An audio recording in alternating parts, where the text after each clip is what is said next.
ya neyanziza nnyo neyanzege abannaffe bagenda maaso n'okutulaba enkya ya leero ku Soul TV nammwe ate abagenze maaso n'okuweereza era ne tubakulisaayo nnyo mu manzaali ne tukubakulisaayo nnyo mu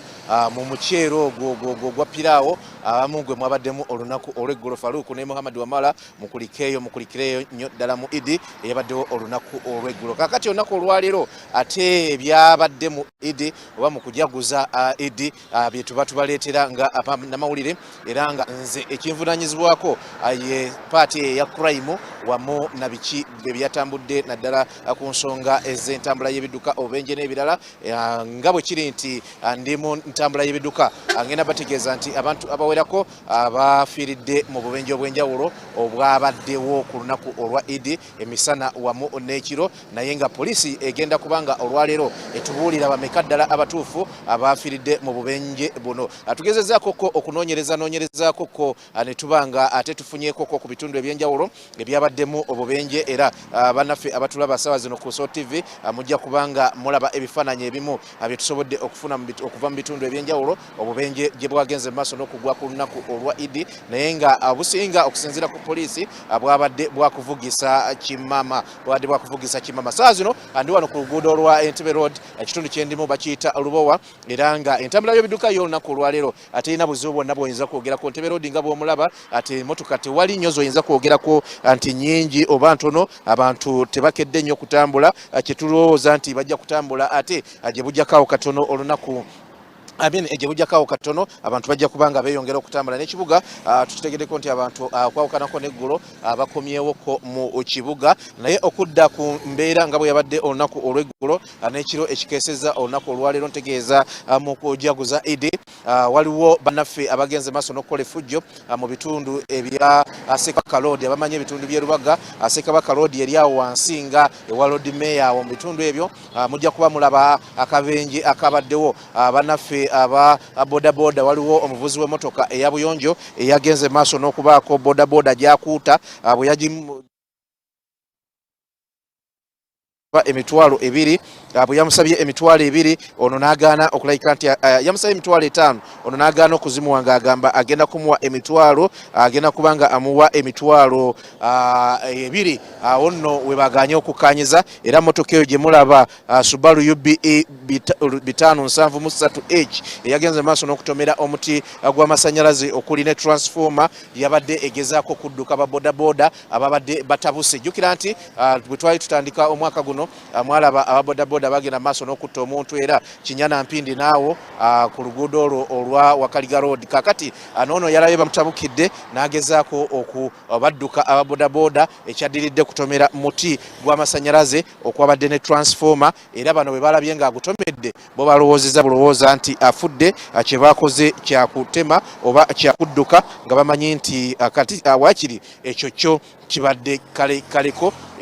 balowooza nti oyo afudde ako kabadde awo ku Ssekabaka Road akabenje akalala kafiiriddemu abantu 2 akabadde mu bitundu ebya Zana awo ng'oyolekera Esseguku mu bitundu eby'Ezana motoka UAW 723 nga ya taxi njeru yagenze maaso n'okutomera bodaboda eziwerako okwabadde UEF 816P Yamaha nga ya njeru UEO 223 bajaji n'endala UFB 772 U era nga ya bajaji era nga abantu 2 abafiiridde mu kabenje kano. Akatono nnyo tugenda kubanga emmotoka ezo muzirabye era mugenda maaso n'okuziraba naye emmotoka ezaakoze akabenje mu bitundu eby'Ezana wano wetuli wezaaleeteddwa okusinziira ku poliisi wano ku poliisi ya Lubowa police station wezaaleeteddwa naye nga poliisi etegeezezza nti abantu bo 2 abafiiriddewo mu kabenje kano tukyagenda maaso n'okuŋŋaanya mpola butya Idi bwe yatambudde abantu n'ebisago bye bafunye n'embeera okutwalira awamu bwe yabadde naye nga bamutegeezezza nti mmotoka ezaakoze akabenje kano azaaleeteddwa wano ku poliisi wetuli ssaawa zino ey'e Lubowa era zipaakinze wano ne bodaboda zennyini nazo azaaleeteddwa wano era nazo zipaakinze wano wennyini wetuli ku poliisi eno eya Lubowa. Simanyi oba naatukkiriza okwakisa esinga naye tujja balagako mmotoka ngiraba emu ku takisi ezaakoze akabenje weeri wano yo EWM weeri zo bodaboda bazambusizza wali waggulu naye nga motoka ezakoze obubenje olunaku lw'eggulo mwafiiridde abantu ababiri ziri wano za parkings wano ku poliisi y'e Ruwanga mugenda maaso n'okulaba si tetunnamanya ate ababadde mu taxi bo bagenze batya naye okusinziira ku poliisi bodaboda zaleeteddwa wano ate abafu babatwaliddwa mu ggwanika e Mulago mu kabenje ako ke tubategeezezaako bwekityo bwe kyabadde ezo zemulaba esinga kati wano eyo taxi eyo emu UX n'eya Buyonje n'erinaanyeyo EW Eric ajja kusemberako wano katono zabadde mu bubenje obwabaddewo ku Idi ezimotoka esatu n'embodaboda ezigenda maaso n'okkuumirwa eri ndaba kabanga liya poliisi wano eriko engatto z'abamu ku bantu abadde mu bubenje abatwalidda mu ddwaliro e Mulago wano wendi wano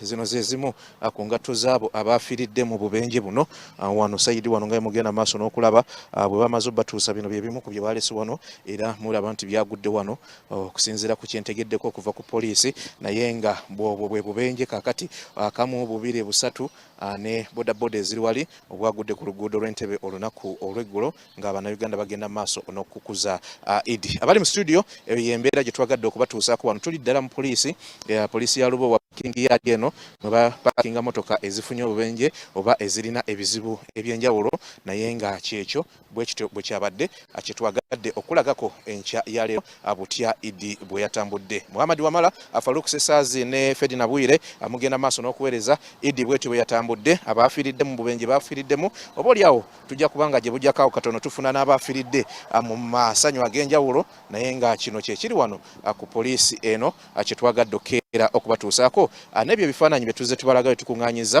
ebiraga obubenje obw'enjawulo obumu nga bwabadde mu ffujjo ly'ababodaboda ate nga obulala kyabadde kima ng'ono wa takisi bwe batutegeezezza eyatomedde bodaboda 3 abantu 2 bo ne bafiirawo abawerako ne bagenda ne ebisago ebyamaanyi. Muzikirize mbaddiza omuzindalo mugende maaso n'okuweereza kye twagadde okubanga tubalagako kyekyo kummwe abali ku SOT TV abakeeredde ku pulogulaamu Sunsozi.